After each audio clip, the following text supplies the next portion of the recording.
spend 45 minutes or so just talking about Purim. I want to divide it up into two.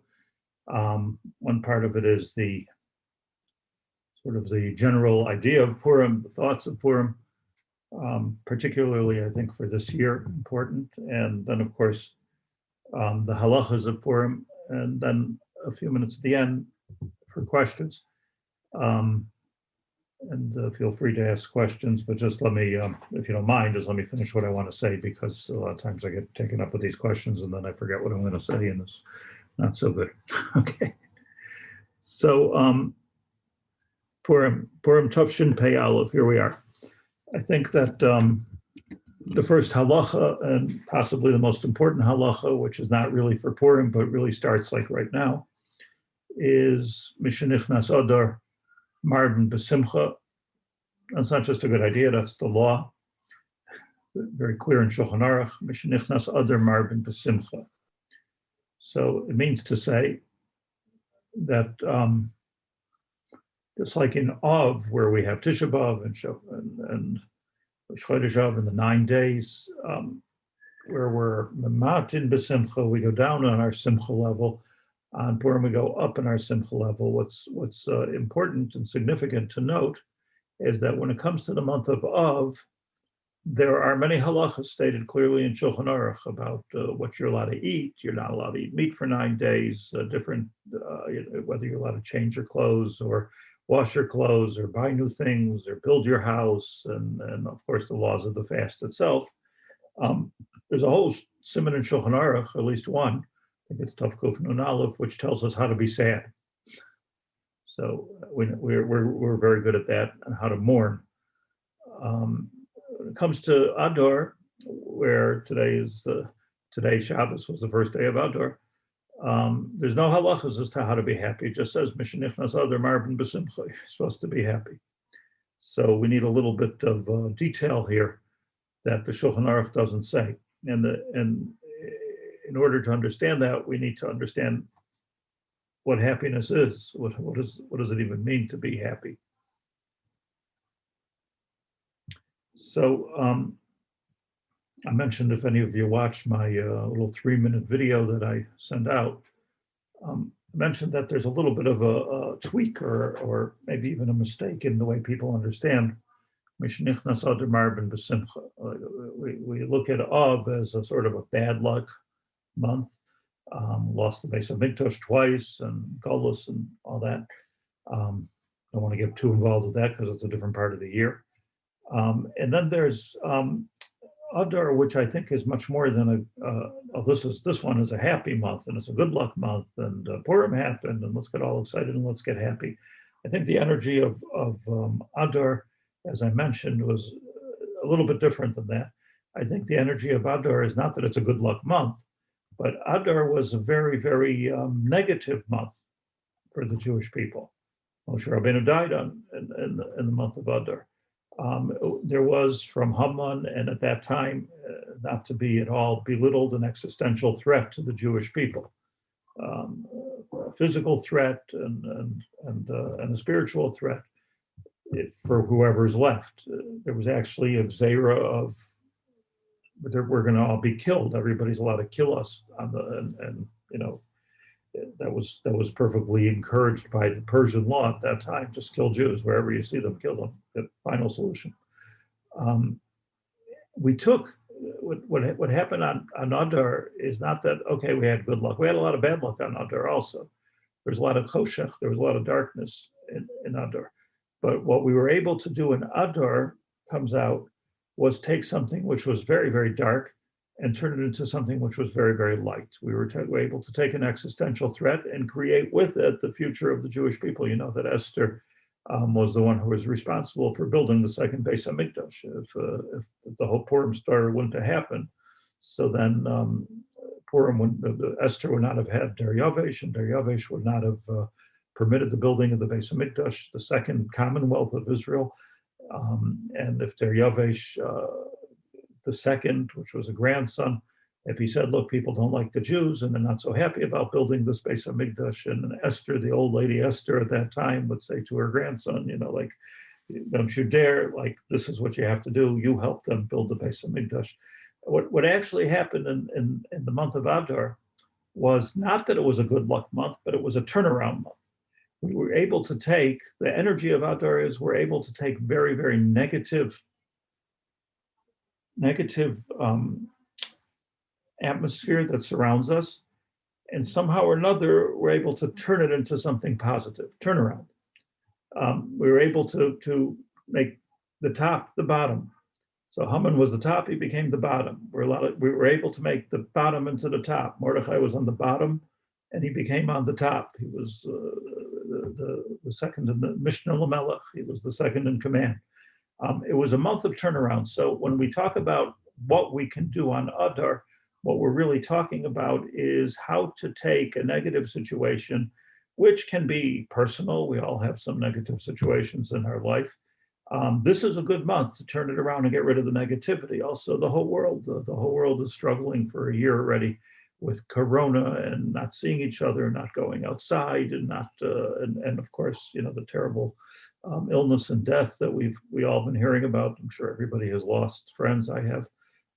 So it's a dark place. The world is a dark place, and the koach of Adar is not all of a sudden that it's going to become a light place.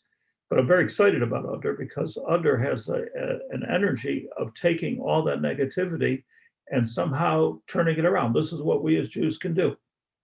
This is what we as Jews can do.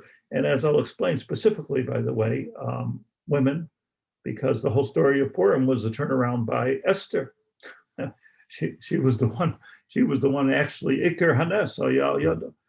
She was the one who was able to turn around this situation. So this is what we need to do: is to look how to turn things around. And the way to do it is not just by trying to achieve simcha, but the simcha itself turns around the month. This is very, very important for us, all of us, men, women, everybody.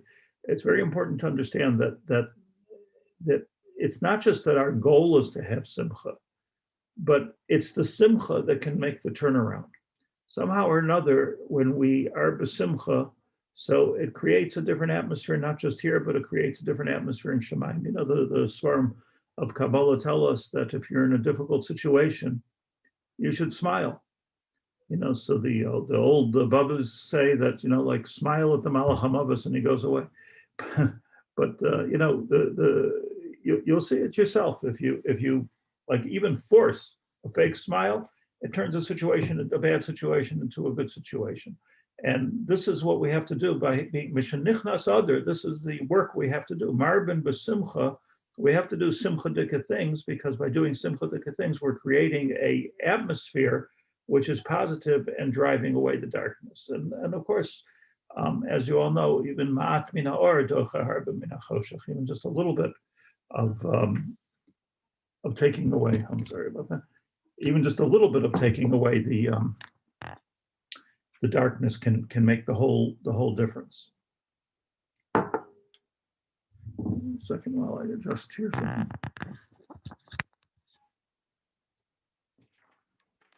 Apologize for a minute. Better.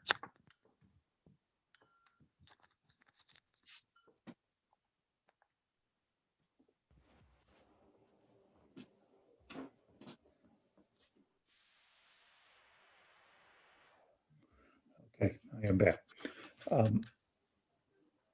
I want to say, I want to explain the following derech of simcha, which again, if we don't keep any other part of this month, and even if we don't keep Purim, I believe that we're doing a great thing.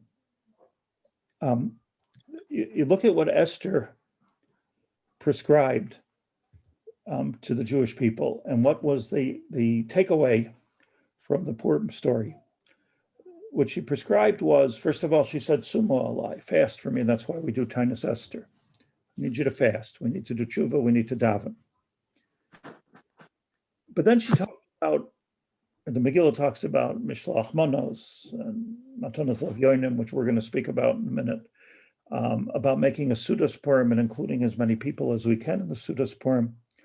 The thing is like this, that the Torah definition of simcha is when we're able to break through the boundaries that usually inhibit us.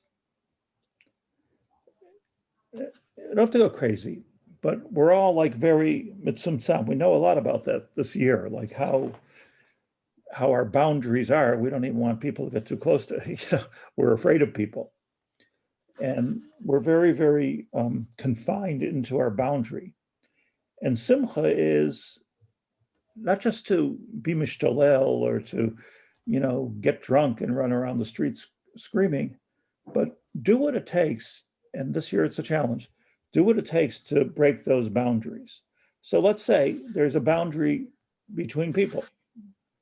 You and your neighbor, you and your friend, there's boundaries. These are new boundaries that have come. So the way to break the boundaries is by sending them shalach manos, or by the way to break the boundaries between the us and the poorer amongst us is matanos levyonim. So it's that's the definition of simcha. Simcha is when I can just, what do we do at a wedding? What are we doing at a wedding when we're simcha? We just go like, whoa, we're dancing, we're excited, that's what we're doing because we're so happy for the chassan and kala. When we're besimcha, we just kind of like let loose a little bit. And hence all the different ideas of I have to ask you to mute yourself if you don't mind. Okay, I think I did it for you. All the different ideas of partying have to do with what we drink until Adar lo yoda bein or haman hamordi. There you say bein or Mordechai ubarach haman. Like, how could that be? That's a boundary. That's the way we're conditioned. So for one day a year we let loose. But let me just put it on a deeper level, which I believe we can grasp, even though it's a Kabbalistic idea, but it's an idea that we can grab onto. The Chazal say that Yom Purim is Yom Kippurim. I'm sure you've heard this. Yom Kippur, meaning Yom Kippur, which is a solemn day, is a Yom Kippurim. Kippurim is Kippurim. So there's like this commonality between Purim and Yom Kippur, which seem to be a completely different one from the other. But what's the connection? What's really the connection? And the connection is that, we come to Kol Nidre, and think about this for a little bit. We come to Kol Nidre, and the very first thing we say, Al Das HaMokoim, Al Das HaKol, we're mutter to daven with the Avrayonim. Everybody can come now and daven together. Doesn't make a difference if you're a Shomer Shabbos or if you're not a Shomer Shabbos, if you eat Mahadrin or you don't eat Mahadrin. It doesn't make a difference, no matter what kind of a criminal a person might be.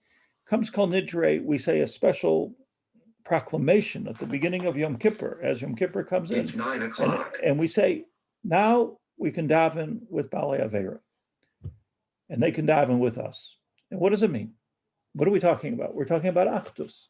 We blurred the boundary between us and them.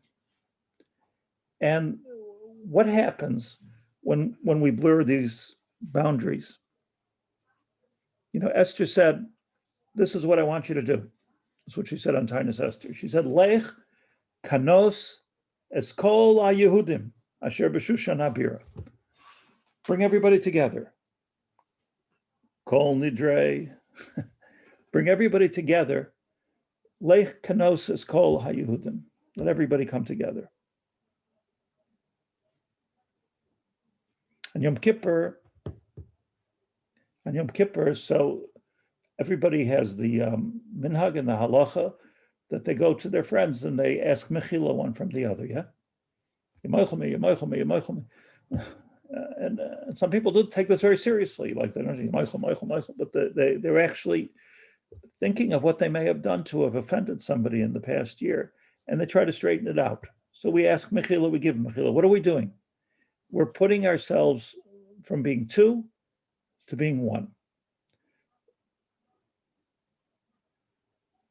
And the reason that this works both on Yom Kippur, the reason why this changes everything, and it's an opportunity both on Yom Kippur and on Purim, is the following. And let me just explain this to you, and maybe you'll grasp it better than I do, but I'm going to say it. And that is that when Hashem made the world, he created 4 olamos: Atzilus, Bria, Yetzira, Asiya. The world went through 4 stages. Think of it as an assembly line. Went through and continues to go through 4 stages until you get to where we are, the touch and feel that where we are. Atzilus means from the Lashon of Eitzel. It's the very Himmeldik. It's a very spiritual place. I don't understand what's going on in Atzilus, but there's no world in Atzilus. This is Eitzel Hashem. Atzilus means Eitzel Hashem. You're right near next to HaKadosh Baruch Hu. It's a spiritual world completely. That's not our world. From the world of Atzilus comes to the world of Bria. It goes Abiyah, Atzilus, Bria, Yetzira, Asiya. Goes to the world of Bria. In the world of Bria, Bria means, of course, creation. So Hashem started the first expression, the first articulation of creating the world. In the world of Bria, that's where the neshamas were created. It's called, in Kabbalah, the Olam HaNeshama. No bodies, no noses, no ears, no money, just neshamas. From there, it goes to the world of Yetzira, which is where things start to take form in something like the world that we know. And it goes all the way down to the world of Asiya, which is the world we live in, 4 stages. The 4 stages of creation, which I would say probably 70 or 80% of Kabbalah is based on these 4 olamos. So if you never learn any other Kabbalah, I just taught you a lot of it right now. Atzilus, Bria, Yetzira, Asiya, Abiyah. Now, here's what's important about this and why I'm saying this. In the world of Atzilus, and even in the world of Bria, everything is echad. Shema Yisrael, Hashem Elokeinu, Hashem echad.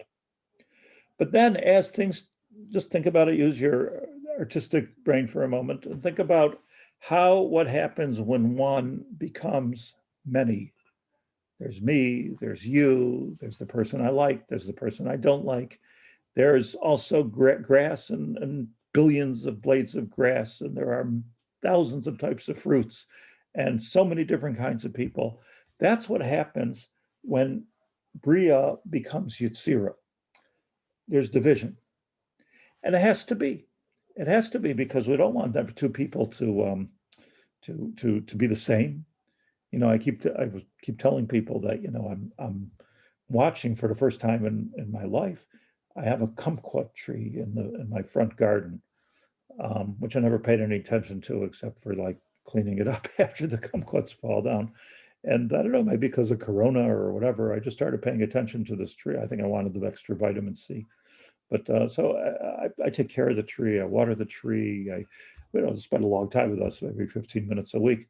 And then I pick the fruit for Shabbos and I have the tree. Now, it's such an amazing thing because all these kumquats, it's like a bunch of kumquats, and I put them in a bowl. And then I notice that every single kumquat tastes a little bit different than another one. I don't believe there's 2 kumquats that taste the same. And this is true of every blade of grass. It is true of every tipat mayim. Every drop of water is a little different from the other one. This is called the Alma de Piruda. This is the world of separation. It's something that has to be, but it's something which is very dangerous. Because when you're in Alma de Piruda and I'm my way and you're your way and I'm right and you're left and you're right, you know what? Like, it's very difficult to get everything together. And it's very difficult, but the job of Mashiach is to bring everybody together in the world of an Alma de Piruda, to once again say, on that day, Shema Yisrael Hashem Echad, V'haya Hashem L'melech Al Kol Ha'aretz B'yayim Hahu Yeh Hashem Echad U'Shma Echad. That talks about the day of Mashiach. We say it at the end of Aleinu. This is the day where everybody will say Hashem Echad U'Shma Echad. What does it mean? Even though we're in the Olam of Piruda, even though we're all separate from each other and there's all these boundaries, so nevertheless, we can come back to the Echad of Hashem. What happens on Yom Kippur? What happens on Purim? What happens on Purim is we're taking all of these separate kumquats that we are, and we're bringing them together and actually climbing to the place out of Atziyah, out of Yetzira, into the world of Bria, where is Hakol Echad. So here's the simcha brings us to a place where we can break the boundaries that divide every single person. And by breaking the boundaries that we can divide, that divides people, and just somehow uniting everybody together, and I just don't mean the trite unity, but that's also would be nice. But I'm not just talking about not hating each other. It's mishleach manos, ish l're'ehu, matanos le'avyonim, sudas Purim. It's so important if in a year that's takin, in a good year, it's so important that it's so beautiful how everybody comes to a shul. You're supposed to hear Megillah in shul, and everybody is together, and everybody is making a balagan together. This is what it has to be. And unfortunately, we're in a time where we're told do anything but that. Do anything of that. And I can't argue with the safety regulations. I'm all for them. I keep them myself. Of course, everybody should be safe in every way, but at least in concept, and if you can in practice, to be able to come together in this way is getting us out of the world of asiya, which is the world of pirud, and bringing us back to a world of bria.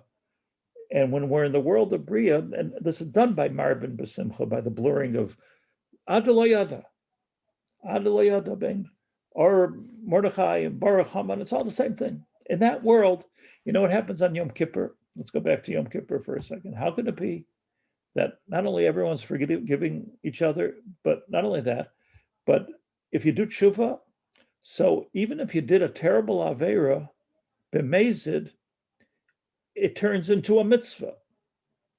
We understand tshuva, but how could it be on Yom Kippur that Zedonos nasa k'schuyos? How could it be? And the answer is because on Yom Kippur, we can get to a place which is so high, and in that place, it's called in Kabbalah the Otzer Matnas Chinam, and in that place, there's no difference between a mitzvah and an avera. Hard to understand, hard to believe. It's a place of echad. And in a place of echad, if we can reach the place of echad, so then all of a sudden there's a turnaround. And the turnaround is what we're trying to accomplish. So this is let me just summarize everything I said in a couple of sentences. That what I think, a little bit of a difference that we can make here, and I plan on saying this again and again and again, that what I think we can do is through our avoda, we can achieve, especially here in Adar and with Purim, we can achieve a togetherness which can turn around the Gzeira, and maybe Hashem is sitting waiting for us to do it. And when we do it, by the way, it's not just for the Jews in Beit Shemesh or the Jews in Eretz Yisrael, the Jews all over the world, the whole world. This is a Jewish ability to do. I don't even know if non-Jews can do this. This is a Jewish ability to get out of the world of Pirud and bring us back to a world of Bria, but a Bria where we still appreciate, ironically, all the different tastes and all the different types of people that are there. So, sometimes, let me just say something because, I'm not 20 anymore. And as you get older, so, like there's more, I find anyways, there's more and more things and more people that get on my nerves. Don't have as much patience as I used to. And this is not a good thing.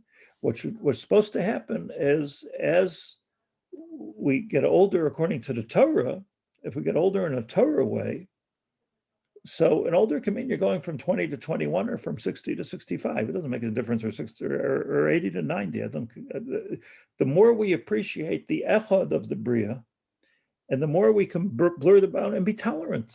And be tolerant of other people. And be'emes, that's what the whole Adar and the whole Purim is all about. That's what worked. Leich kanos eskol Yehudim. This is how Esther, the great Esther, turned around from an existential threat. People thought they were not going to live another week. People were being masader, masader their lives. They were doing tshuva, tzumo alai. We're not going to live. And not only did we live, but we lived we didn't lose anybody. We didn't lose anybody. And not only did we not lose anybody, but that was what started the the domino effect of getting us back to Eretz Yisrael. And here we are today. So what we want to do here is turn the world upside down. We want to turn the world upside down. We want to get the Asiya to turn into the world of Bria. And a little bit of a halacha. And if I miss a point, so you could try to interrupt me, but you're on mute. It's a little bit complicated this year. First of all, it's Friday. So we don't have the time to do all the mitzvahs that we have to do on Friday. It's not a long day. And we're rushed to make Shabbos. And Halacha rushes us also.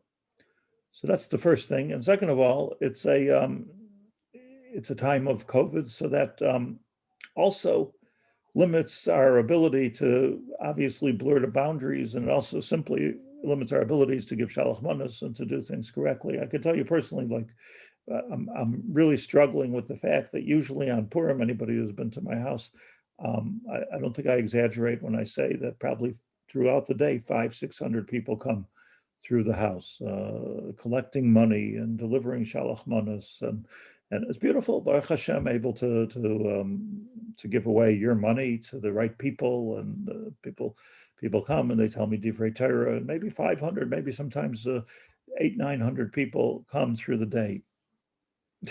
I don't know that I'm ready for that Mesiras Nefesh yet to be exposed in that way. So now it's forced me to think, and I think everybody has to start thinking about what's the right way to do the Mitzvos Hayom of Purim.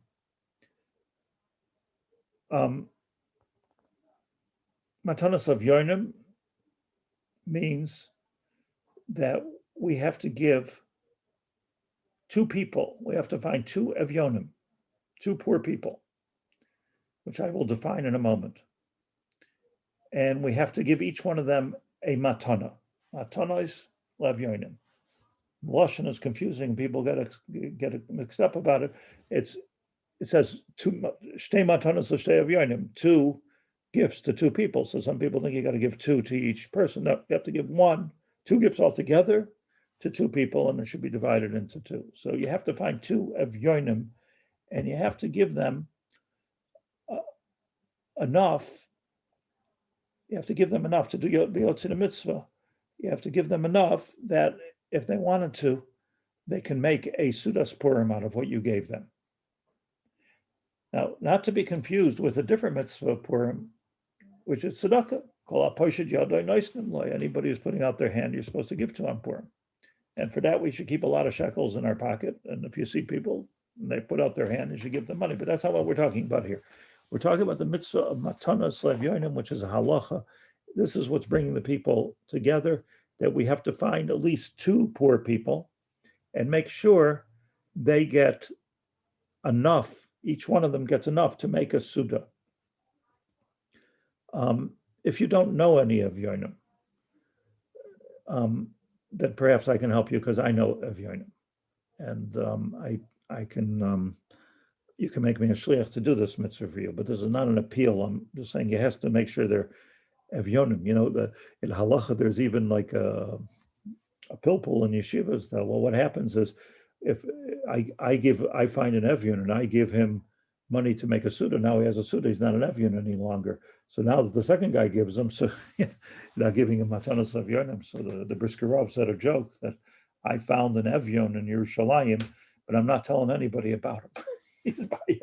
he's by evyon, But okay, that's kind of silly and kol amarba reza meshubach, but you do want to make sure that you're doing the mitzvah. So the question is, what's the definition of an evyon? So there's two definitions in halacha that I know of. One definition is the definition of Reb Shlomo Zalman Auerbach, Zecher Tzadik Livracha, who said that who's an evyon? Somebody who doesn't have enough money to get through the month. So, let's say a person, now it's not for us to judge, but, why do you have to drive that car? Or who told you to eat steak. You could be eating chicken, and why should you eat chicken? You could be eating tuna fish. This is not for us to judge. We're talking about, people do what they have to do, and it's not our job. If you feel that there's something you could do to help them in financial guidance, that's a different thing, but that's not Matanos. Right now, if a person has a bill to pay at the end of the month, his nut to crack is, let's say, 15,000 shekel. So then if he gets 10,000 shekel, he's an Evya. And the financial guidance is a different mitzvah. That's for all year round. So Rav Shlomo Zalman said anybody who can't finish the month is called an Evya. Now, you might not know who could finish the month or not. I might know more than you know, and certainly Laman Achai, let's say, or the Kupa Shel Tzedakah, they know more than I know. But I know that people are not able to pay their rents, or they're not able to pay their electric bill, or they're not able to, they stop delivering gas to their house. So I know people, like that, right? In our Kehillah, by the way, there are people like that, and they need to be they need to be helped. So that's called an Evya, and that's what Rav Shlomo Zalman Auerbach says. Other poskim like Rav Yoshev said that you have to look at what the government considers to be the poverty level in the place that you live, and anybody who's under that poverty level is an Evya. And you understand the difference between Rav Shlomo Zalman Auerbach and Rav Yoshev. According to Rav Shlomo Zalman Auerbach, you don't have to look at what they spend. If they spend 50,000 shekel a month and they think that they need to spend that, and they're not finishing the month, you're Yotze the Mitzvah with them. According to Rabbi Yoshev, not so simple. They have to be in poverty. I don't have a particular opinion as to who's right, Rabbi Yoshev or Rav Shlomo Zalman. I'm just telling you the two opinions. The poverty level, for instance, today in Israel, let's say for a family of 5, I just happened to find out about this, is just as an example, is 8,500 shekel. If you make less than 8,500 shekel with 5 kids, you're under the poverty level. I personally think that poverty level is not talking about living a religious lifestyle, because I don't see really how people with 5 kids can live on 8,500 shekel. Maybe if you're 1 alone or 2 alone, it's one thing, but I don't know. It doesn't seem to me that it's a number, but that is the number, 8,500 shekels. So let's say you want to call it 10,000 shekel, and that's your Evyon. So what you're looking for, and hope you don't find, is somebody who makes less than the poverty level and can't finish the month. And then we're Yotze the 2 poskim, and you got to find 2 people like that, and it has to be on Purim day, where you're giving them the funds that they need, not chicken, but the funds that they need to buy a chicken. And how much is the amount that you have to give them? You don't have to take care of their whole problem. You just have to give them enough to make a Suda. So you tell me, somebody who's a shopper here, like what do you think it would cost for a family of 2 parents and 5 children to make 1 Suda Purim? Somebody give me a number. Go ahead before I call on you.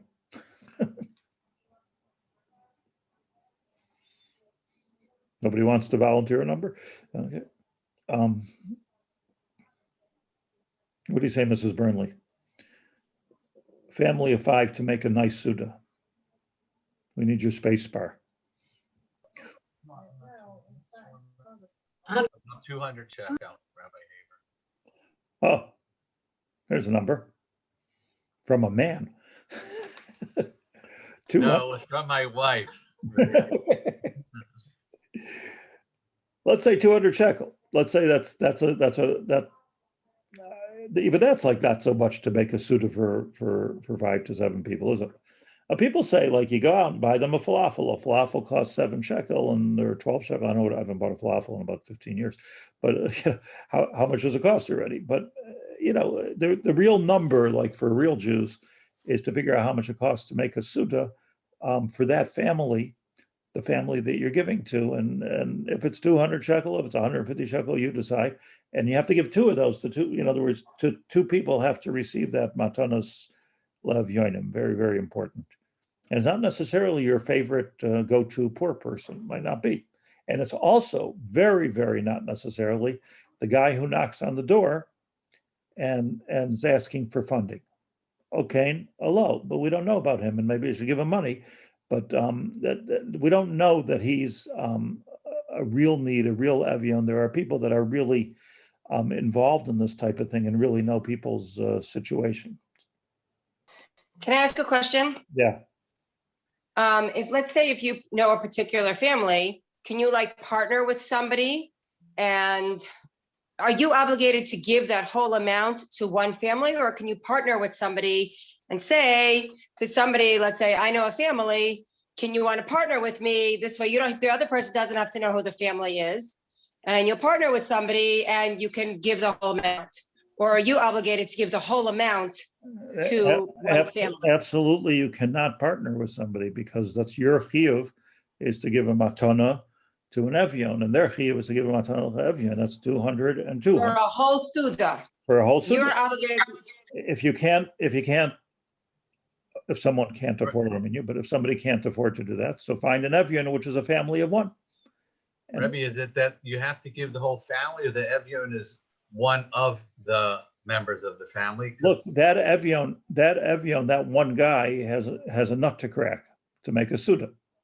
So he needs 200 shekel. That's his problem. It's not his kid's problem. It's his problem. So he's the evion. That's what Rav Shlomo Zalman speaks out. The other thing is I want to clarify. Let me just go on, if you don't mind. Mishlach manos ish l're'ehu. So everybody knows I have to send shalach manos. This year it's also going to be a little bit difficult. But let's talk about what the minimum chiyuv is. That 2 manos, which means 2 portions, li'ish echad, as opposed to matanos avyonim, where it's 1 times 2. This is 2 times 1, yes? So 2 times 1 means that I could give shalach manos to one person. Doesn't have to be a poor person. There's no such thing as a poor person. I have to give them 2 manos. Now, everybody makes a mistake on this, and they say, well, I got to give 2 different kinds of food. And I've even heard people say, well, it should be 2 brachas, like a mazonos and a ha'etz. And in Halacha, it doesn't say that. In Halacha, it says that you have to give 2 manos, that's 2 portions, means like 2 steaks to one person. That's what shalach manos is. You can give 2 things if it's 2 portions, but it's the wrong emphasis.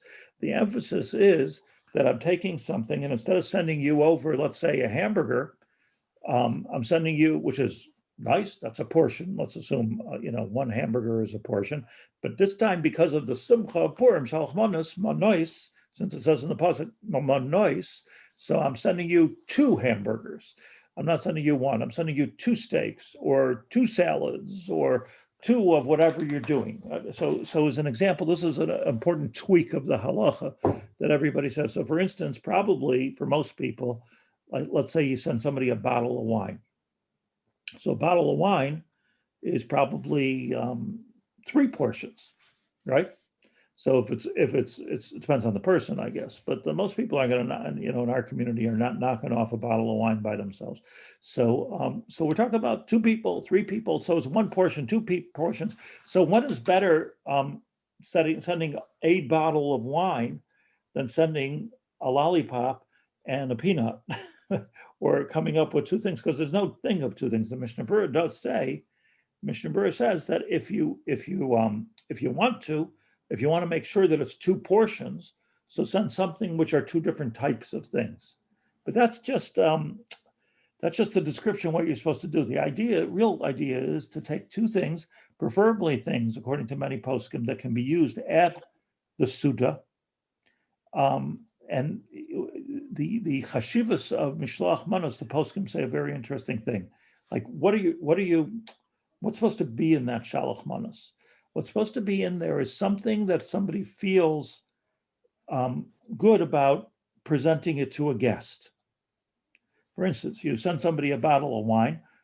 A person is happy to show a bottle of wine at his Suda's table, or a guest, even not on Purim, a guest at a different time.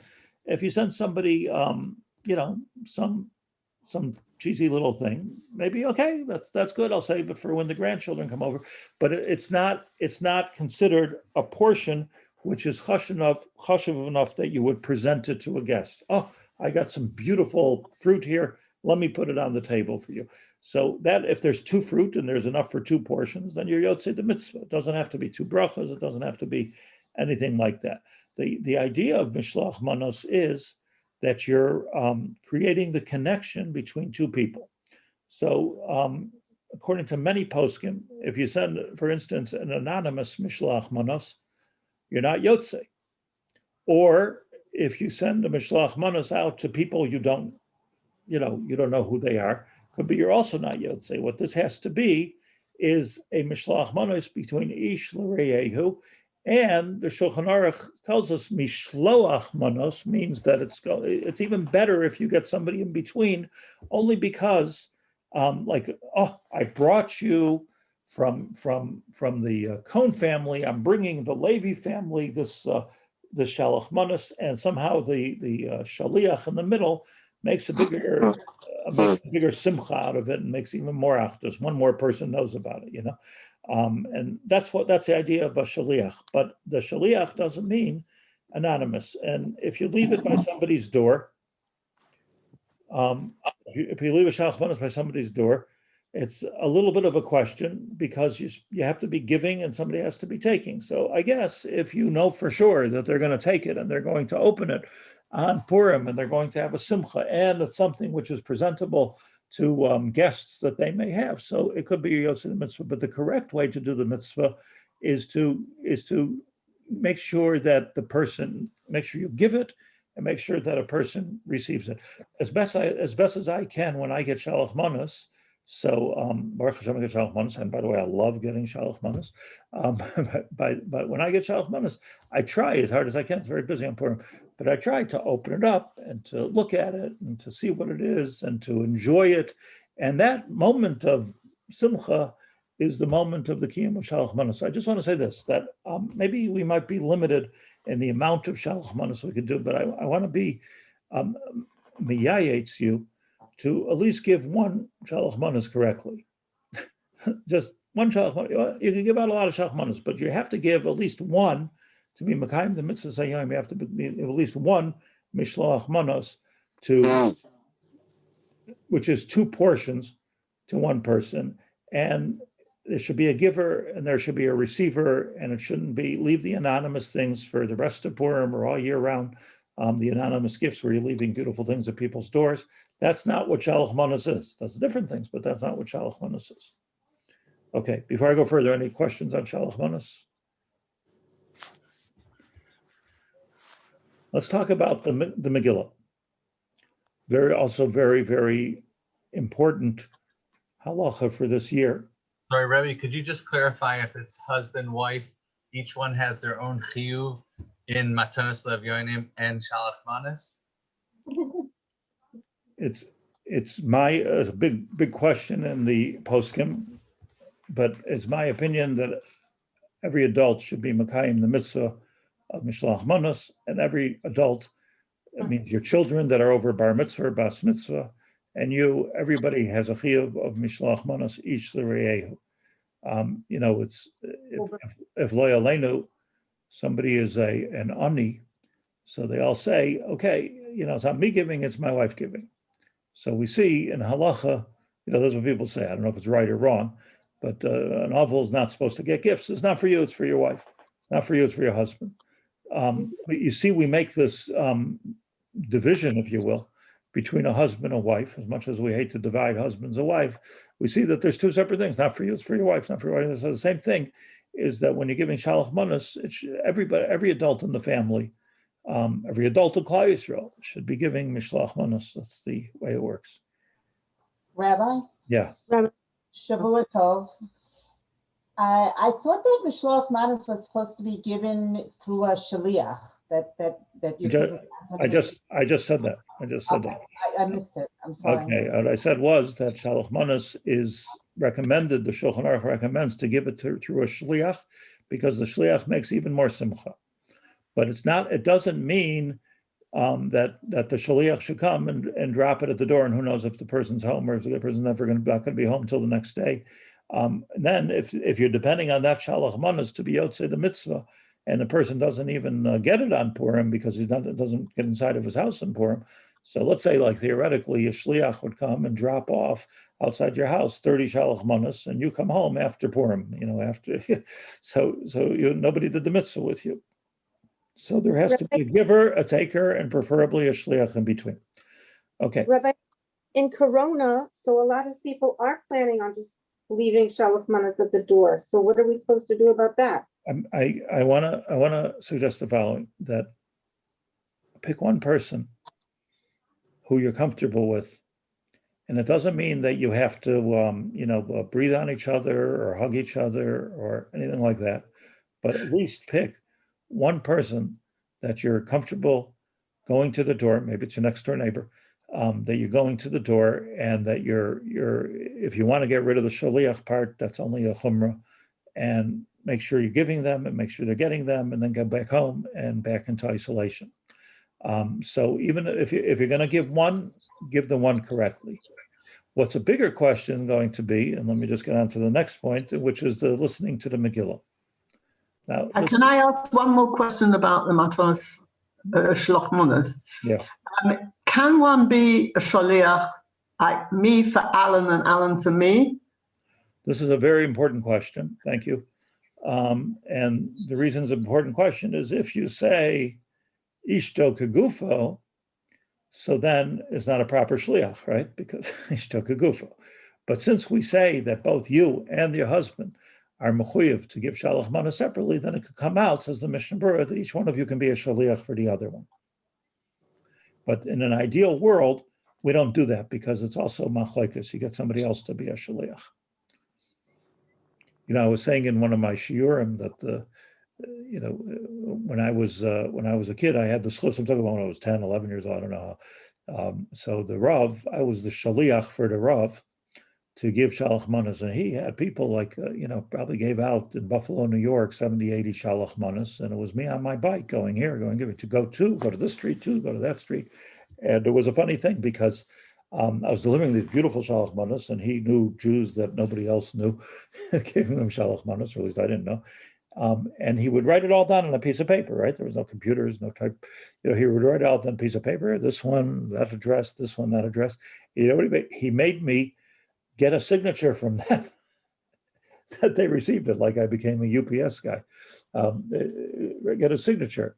And for years and years, I'm thinking to myself, like, well, you don't trust me, to get a signature receipt that I actually gave him the shalach manas. But he was makayim halacha. The halacha was that he had to know that it was actually received in the hands of another person, and somebody signed for it. And from his point of view, what was happening then is there was a clear noisein and a clear makabel with some kid on a bike in the middle. So that's what that was all about. Purim, have to hear the Megillah. I want to make something very clear, that men have to hear the Megillah and women have to hear the Megillah. Sometimes, like women in halacha, as you know, like sometimes they're like tag-alongs, like really, the men have to go hear Megillah, but the women should also hear the Megillah. It's also good. It's not what it is. Now, it could be, it's possible that the chiyuv for women to hear the Megillah is even bigger than the chiyuv for men to hear the Megillah. In the language of the Shulchan Aruch, and I'm quoting the Shulchan Aruch, not the Gemara, language of the Shulchan Aruch says women have to hear the Megillah, she'ikar hanes haya al yada, because the whole story is a story about Esther. So women have to hear the Megillah. And hearing the Megillah means that they hear it in person. Let me make parenthetically, let me just try to explain something here. Like normally, what the normal way of, I shouldn't say normal, the usual way of understanding this halacha is that women usually are pater from a mitzvah sasesha zman graba, yeah?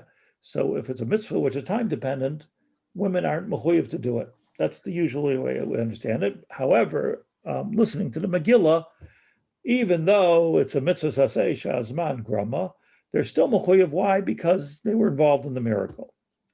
That's one possibility. But there's another possibility how to understand Pshat here, that the reason why women have to hear the Megillah is because the Megillah is a special message for women that men can listen into. And I'm not just saying this as, everybody who knows me knows I'm not saying this to make women feel important. What I'm saying the halacha, it's extremely important.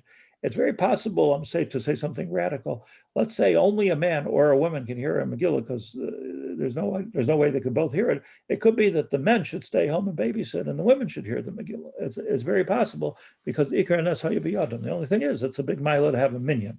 So that's what the men are for, to make a minyan. So it's very, very important. And hearing the Megillah, I spoke about on Shul on Shabbos, to hear it in any other way than from a human being in real life is not called hearing the Megillah. So let's say right now on Zoom, I would read the Megillah for you, or if it would be Purim, you would not be Yotzei the Megillah, not Yotzei at all. And the reason for that is because where you need here the connection of a person and another person, a medaber and a shomeya. And I don't know if you're a sound engineer, I'm certainly not, but I can tell you that right now you're not hearing my voice. You're not hearing my voice. What's happening is, it's the same thing as if you'd be listening to a tape, except the way computer digital technology works is it goes very, very fast, and it's called real time. But the fact is, my voice is being recorded into a digital format. It becomes basically a computer program, and the computer program is teaching the sound apparatus how to turn that into something like what I'm saying. But it's not Shmiyas HaMegillah, and it's not Kriyas HaMegillah. This is extremely important, extremely important. So what that means is that somehow or another, women, and we're talking to women tonight, women have to hear a real Megillah from a real person. And that means that it's read out of a kosher Megillah, and is read by a person, not through a microphone, not through a Zoom session, but it's actually you're hearing the voice of another person. And this is a bigger problem than Mishloach Manos, if you will, because a lot of people are not going to shul these days, and maybe they shouldn't be going to shul. I'm not at all giving any kind of medical advice. This is not my field to give medical advice. I do have my own feelings about it, but that's not why you tuned in tonight, to hear my feelings about it. But what I will say is that, look, if it's a question of pikuach nefesh, so God forbid somebody's in a hospital and they're in a respirator, they don't have to unplug themselves and go to shul to hear the Megillah. This is pikuach nefesh. But if it's not pikuach nefesh, there's a chiyuv, and that's why, let's say in our shul, and here's Ramat Bet Shemesh, there's hundreds of places. But in our shul, so instead of having one, I always insisted on having one major Megillah reading and then another one for the women. We're having like 3 minyanim through the day. And the idea is that there's a lot of multiple choice here, both at night and in the morning, to hear the Megillah. And we're doing that to lessen the crowds. There shouldn't be a lot of people listening to the Megillah at one time. But if you can't do that, and you have a good friend who knows how to read the Megillah, so they can come to your house, and they can, if they have a Megillah, they can read you the Megillah from your house. Now, you're not Yotzei the Pirsumei Nisa of the Megillah, but it could be women don't have a chiyuv in the Pirsumei Nisa of the Megillah, but they do have to hear the Megillah. So if you get somebody that's going to read the Megillah and you can hear them, or maybe somebody on one merpeset who's reading it for a few merpesets or something like that. But the point is, you got to actually hear the Megillah from them. And this is a very, very important halacha. So we covered Matanos Lavyonim, Mishloach Manos, and the Kriyas HaMegillah. And let me cover one more thing, and then I'm happy to listen. And that is the Sudas Purim itself. It's a little bit different this year because it's on Friday. And normally we're makbid to eat the Suda in the afternoon. That's the one you're supposed to eat, the Sudas Purim, in the afternoon. Now, the Ramah tells us that you're not supposed to eat the Suda in the afternoon. You're supposed to eat the Suda before Chatzos. Chatzos happens to be almost exactly noon. In other words, even Halacha, I think 11:56. So it means to say that the Sudas Purim this year on Friday is not supper, but it's breakfast or brunch. And this is an extremely important thing. You're not supposed to eat the Suda after, I actually wrote down the time for you, after 2:44. That's the latest time to eat the Suda. And the reason is because it's Erev Shabbos. You're not allowed to eat a Suda on Erev Shabbos. So the right time to eat the Suda, and this is different than what we always do, is in the morning before noon. And if it needs to extend, which I'm sure most people will do because they can't get to it with the Shalach Manos and the Matanos of Yonim and listening to the Megillah, so at least start before noon and finish by 2:44. But that's your window. It means that you bench before 2:44. That's what it means. And talking about benching, I just want to point out what do you have to eat at the Suda? And it's a little bit more challenging when it's breakfast. Because let's say you normally give out like fiery steaks at your Sudas Purim. Hard to do that at breakfast, unless you're like in Australia or something like that. It's hard to eat that kind of stuff for breakfast. So what do you give out? Like Cheerios?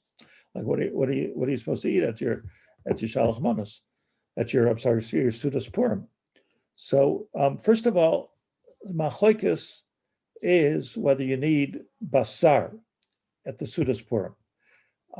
At Yontiv, and there's always exceptional cases, you can speak to me, but on Yontiv, meaning Pesach, Shavuos, Sukkos, so you're supposed to eat basar. Why? So the Gemara says, because, not just we think, well, it's nice to have meat, because you brought a korban shlabim on Pesach and on Yontiv, on Sukkos, you bring a korban shlamim, the korban shlamim has to be basar. And we're mimicking that korban and having meat. Purim, there's no korban Purim. There was no Beis HaMikdash on Purim. So the question is, what about the other part of eating meat, which is that it's more simcha to eat meat? So the poskim say, look, it's preferable to eat meat if you can eat it. But if it doesn't work for you, for instance, you just don't like meat. I know somebody on the screen that doesn't eat meat, then or because it's breakfast time, you're just not holding by it. So then you don't have to eat meat, but you do have to eat something which is very mechubad. And it means to say, like, if you would make a wedding at breakfast time, this is what you would serve. Lox and bagels comes to mind. A davar chashuv. So, but whatever it is, you women know more about this than I do. Particularly my Rebbetzin knows a lot about what to serve and how to be appropriate. But the idea here is that it has to be festive food, which you don't normally eat, something very special. And it has to be in the morning. Do you have to eat bread at a Sudas Purim? This is a big argument also amongst the poskim. I'll tell you something very interesting. If you ate bread on Purim and you benched and you forgot to say Allah Nisim, so do you have to bench again? So why am I asking this question? Because that's the same question. If there's a chiyuv to eat bread on Purim, so there's a chiyuv to wash, there's a chiyuv to bench, this becomes a benching chiyuvi. So now if you missed Ala Nisim, you have to bench again. If it's not a chiyuv to eat bread, you just wanted to eat bread, you wanted to have a roll, you wanted to have a challah, so then you washed, you benched, but it's not a chiyuv to do so. So now if you forgot Ala Nisim, according to those poskim, you don't have to bench again. What do we do? Halacha l'maisa. Halacha l'maisa l'chatchila, we eat bread, and if you forgot to say Ala Nisim, it's connected. The two things are connected. If you forgot to say Ala Nisim, you don't bench again because it's a suffix brachos lahakel. So what you have here is a lechatchila and a b'diavad. So the lechatchila is that you should eat bread. You should wash if you can. And for some people, it's difficult to eat bread. For me, it's very difficult to eat bread. So it could be it even takes away from the simcha to eat bread. Same thing as with basar. So the ideal Suda to eat for breakfast is lechem, basar, yayin. That's another one. It might be difficult to do at breakfast time for some people. So, and the wine, by the way, is not schnapps. Schnapps is not wine. Wine is not schnapps. Wine is an upper and whiskey is a downer. It's a depressant. So the idea here is to create something which lifts you up. And yayin yisamach levav enosh. Chazal tell us that wine does that. So wine is not. You want to drink schnapps, you can drink schnapps, but the hard liquors is not the chiyuv of the day. So you want your suda to comprise of a meichel chashuv, preferably meat if you can handle it, lechem chashuv if you can handle it, or if that works for you, and some yayin if you can drink yayin. I don't know what grape juice doesn't do anything in this regard. So if you can't drink yayin, you can't drink yayin. Try to drink a drop of yayin if you can. It's a fantastic thing, and to eat it to be before noon and try to finish before 2:44. And I think I covered what I want to say. But if somebody has a question, I'm happy to answer. I have a question. Go ahead. Who's talking? Bela? No. Hazel, I'll ask after. Okay, this is Ellen Schaffner. I have a question. Why do we need to hear the Megillah twice, once at night and once in the morning?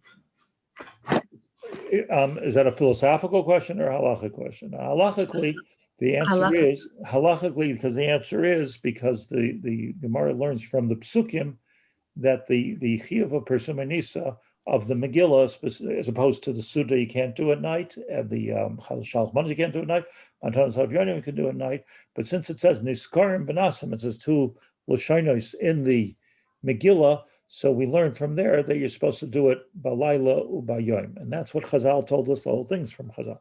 That's what Chazal told us, that there's a chiyuv at night and morning. I can just add a little bit, the reason for it is that there's a different persumanisa, if you will. There's a different geschmack. A person is different at night and a person is different in the day. Like there's some songs that you sing at night and there's some songs that you sing during the day. There's Kiddush HaLayla and there's Kiddush HaYom. And on Purim, we're chayiv in both of them, the Yom Kalayla. So the halachically, there's no leniency for the two and the one. Yes. Call from Johnny. Okay, I don't know how to shut that off. Anybody else? Rav Haber, I have a question. Call from Johnny. I thought you can have the Suda late on Let me just Friday. figure out how to make this quiet. Okay, it's better. Yeah. It's Heidi. I thought you could have the Suda late on Friday and then cover it, go daven, and then say Kiddush and.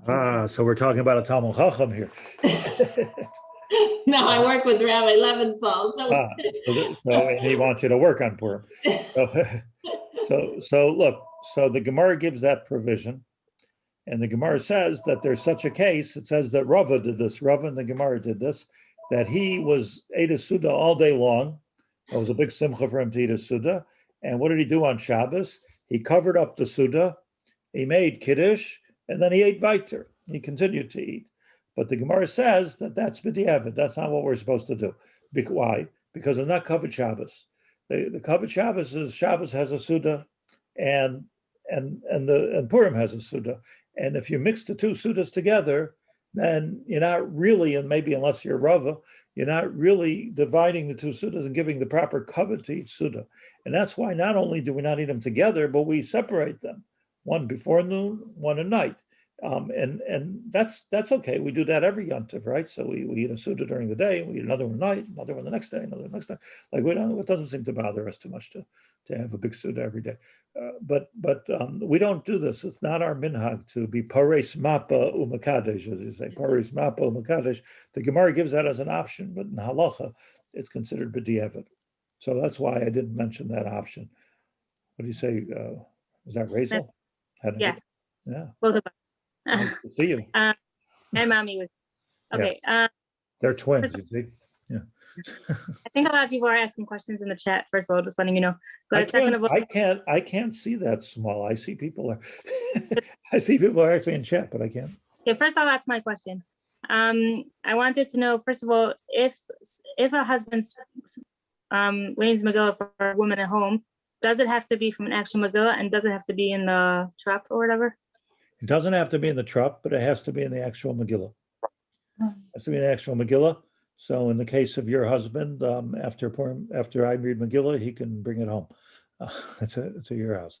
But you have to find somebody. It has to be written min aksav, and the niggin of it is not as important, even though that's the Messiah of Klal Yisrael. But it's not as important as getting the words correctly. Even if somebody is next to you, like you, and you're telling them the words to read. Your husband's a Talmid Chacham, but even if you tell him the words that he needs to read, it's okay. But you have to hear it, the words correctly pronounced, mitoch haksav. Okay. Someone wants to know if a woman can read for women. I don't know if they. I'm just reading. Should we read you the questions? I think that was it. Lo noagim came, but I mean b'di'evet. There's a whole reason why it's b'di'evet. It's not because of any not appreciating women, but b'di'evet it can be done if it has to be done, or you can just read it yourself out of a Megillah if you have no other choice. But the correct way to do it is because the Gemara makes a connection between reading the Megillah and reading the Torah on Shabbos. So it means to say somebody who should kosher to read a Megillah on. I just want to say one thing, by the way, that when let's say a man comes and he reads the Megillah for a few women, so he can't make the bracha on the Megillah, al mikra, Megillah. You can't do that. It's the women who are listening and they have a mitzvah, they have to make the bracha. So one of the women who didn't hear the Megillah should make out loud the bracha for everybody. Baruch atah Hashem Elokeinu melech haolam asher kichanu mitzvos lishmoya Megillah, to listen, to hear the Megillah.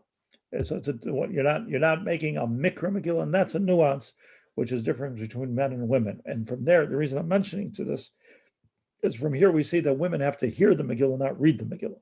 You see, the bracha for women is different. Lishmoa Megillah. Okay, what else? This is a bracha. I have a question. Yeah. How does it work exactly? Like in theory, right? If everything that all my money is my husband's money, right? So really, it's not my money if I'm giving Matanos Le'avyonim or Mishal Manos, because really it's his money. So how does it work that it's coming from me when it's really his, even if I earned it, even if whatever? How does that work? Well, first of all, I say you're well trained. But your husband says, listen, really whatever money you bring in is my money, but this money I'm not making it my money, I'm giving it to you. So you can, if you want to be like, if you want to be a yeshiva bacher, you can say that I'm standing under the chuppah and I'm giving my wife a ring, and it has to be me giving it to her. Now, the minute I gave it to her, so it becomes mine, yes? So I never gave her anything because I gave it to her, and yada ki yadi, and it becomes mine. So the answer is, by the way, the Gemara asked that question. How could you ever give your wife a tabas kedushin when the second she gets the kedushin, she doesn't have to say anything. The second I say, I'm give her the kedushin, it's her ring. The answer is that the husband can have das that I don't want to be kind of this. I don't want this to be mine. And the minute he has das, he doesn't want it to be his, so it belongs to the wife. So a husband could have das on as much money as he wants. Don't let anybody get away with this. And they could say, all the money you make is your money. They can say that. And you can give it away, and you can buy presents for the children, and you can do whatever you want. Or the husband cannot say that because mashakana isha kanabella. So that's a deal that has to be made between a husband and wife. And I'm not getting involved right now. So, okay. I think that maybe under considering the situation with Corona and all that, that if you do have a Megillah in your house and you're a woman alone, that you're better off reading it for yourself? Yeah. If that's what you want to do that. If it's, but you know what, but just don't forget that with Corona and everything, If you can go hear it in shul, it's better. That's what the halacha is. The Shulchan Aruch says you should go to shul and hear the Megillah. And look, I'm like every couple of weeks, like I have to make personally cheshbon nefesh if all the different things that I do because of Corona, like or I don't do because of Corona, like I'm not going to be Menachem Avil, and I'm not going to a funeral, and I'm not going to a wedding, and I'm not doing Bikur Cholim. I just have to make sure that I just didn't find myself a little, comfortable corner to sit on, and I'm kind of enjoying the quiet, and it's really because of Corona. So this is a very, very important thing for every husband and every wife and every child to consider over and over again, because like Hashem, has a ratzon, and we have to do Hashem's ratzon. There's only emes by HaKadosh Baruch Hu. So forgive me, I'm not looking at anybody. I'm just saying that you got to be very careful that you're doing things that you're doing and not doing things that you're not doing for the correct reason, because it's too easy. And Baruch Hashem, like many of you now are double vaccinated, and if you are, and you come to a shul where just about everybody has been double vaccinated, and it's separate, and everybody's 2 meters away, and the windows are open. I actually find, and we're spreading. I find it hard to believe that it's dangerous. I can't take responsibility, but it seems to me like, I don't know. I don't know. I'm not telling people what to do, really, even though that's my job to tell people what to do. But I'm not going to tell people what to do here. But you have to make sure you're making a legitimate cheshbon on nefesh. I don't mean you who asked the question. I don't even know who asked the question, but I don't mean you at all. I'm just saying in general. I'm making a comment. I have a question. Okay. What about children going to shul for Megillah? How are you handling that? So children don't have a chiyuv, even though in an ideal world they should do it. So people should not bring their children to shul, because it takes up, for two reasons. It takes up precious space, which they don't have a chiyuv. I think like in the shul, I'm trying to organize like a special Megillah for the children. But first of all, they don't have a chiyuv like men and women do. And second of all, it's taka not safe. The kids running back and forth.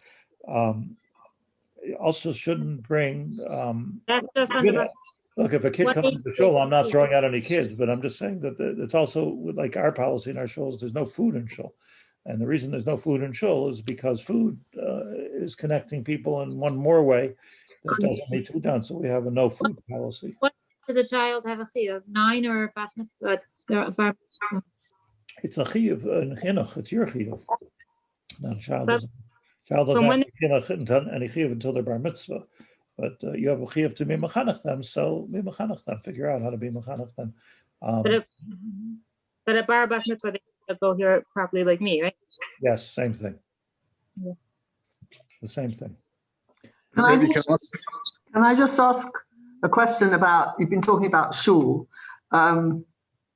We are very privileged because right next door to us, there is the most amazing outdoor community that has grown, which is like a shul, as it were. I know it's outdoors. I'm just wanting to check with you that when you say one should be in shul, that you would still say that one has to go to shul rather than, I mean, this community, because I go to shul very regularly, has actually made a mechitza for me. Well, it isn't being used by any other women, but maybe there will be some on Purim, but until now, I'm the only one in it, with a curtain, etc. But I'm outside, and everybody's outside, and everybody is 2 meters and with masks on. It's certainly a safe option, and it's certainly a better option than not going, but it's not a Beis HaKnesses. When the minyan's over, people are eating there and sleeping there, and it doesn't have any kind of a kedusha of Beis HaKnesses. Nobody gives it a kedusha of Beis HaKnesses, and it's not. So this is one of the things that we can't lose. That this is a good thing, and thank God your neighbors put this together. It's a beautiful thing, but it's not a Beis HaKnesses. It's not something that should go for 1 minute extra than it has to go. So when it comes to Purim specifically. So it does go to the Beis HaKnesses, but of course it's not. You still Yotzei to Megillah if you didn't go to the Beis HaKnesses, and this is difficult times that we're all living in. So you have to do what's correct for your health. That's what you have to do. Rabbi, the fast and the 3 minyanim for people who aren't going to eat before the Megillah. So how do we deal with that with 3 minyanim and being late, etc.? The fast ends at 6:02.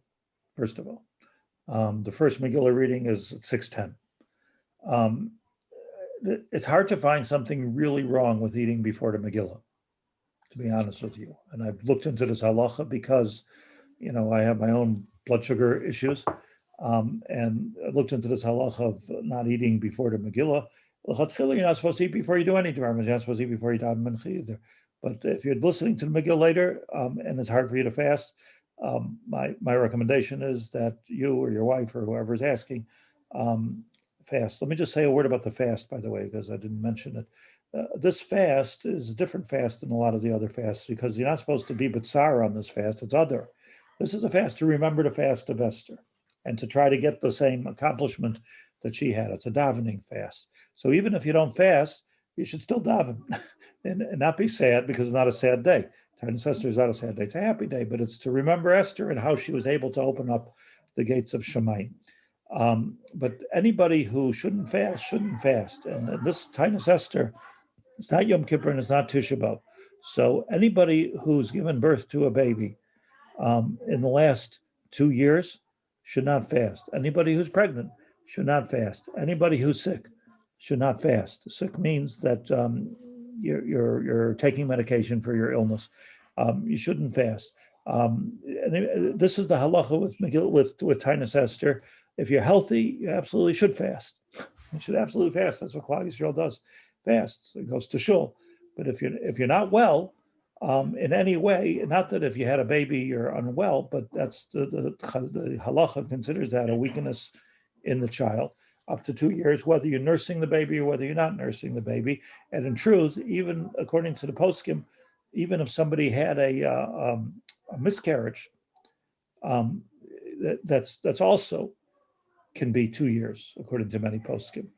So before a child is 2 years old, anyway, don't fast. You don't have to call me. You don't have to ask. Say I feel bad and good. There's nothing. That's the halacha. You don't fast until the baby's 2 years old. Nekuda. Rabbi, I have a question about Matanos Le'Evyonim. Matanos Le'Evyonim is a mitzvah, and so is Maser. Giving Maser is also a mitzvah. Can you use the money, your Maser money, to give Matanos Le'Evyonim? Thank you for that question. It's a very good question. No. And there you can't. And the reason why you can't is because you can't use your Maser money to pay any debt that you have or to fulfill any obligation that you have. So if you have an obligation, let's say tuition, so it's a financial obligation, even though it's going to a tzedakah, you can't use Maser to pay your tuition. You would have to do a kambina where you tell the school, look, my tuition, let it be this amount, and the rest I'll give you tzedakah, then you can use your Maser. So Matanos Le'Evyonim, particularly the Matanos Le'Evyonim where your Yotzei, the mitzvah Matanos Le'Evyonim, cannot be from Maser. Maybe if you give more, like Kol Amarba or Reizah Meshubach, so that could be from Maser. That you can do. Okay, I'm seeing everybody fall asleep. So I'm going to wish everybody a good Chodesh and a good night, and feel free to WhatsApp me or call me if there's something I could do to help you. Thank you for coming. Baruch Hashem, big oilam, a big group of people. I appreciate the honor of being able to. Thank you very much. Very informative. Thank you. Thank you. Thank you very much. Thank you very much. Thank you very much. Thank you. Shavua tov. Chodesh tov. Thank you. Shavuot tov.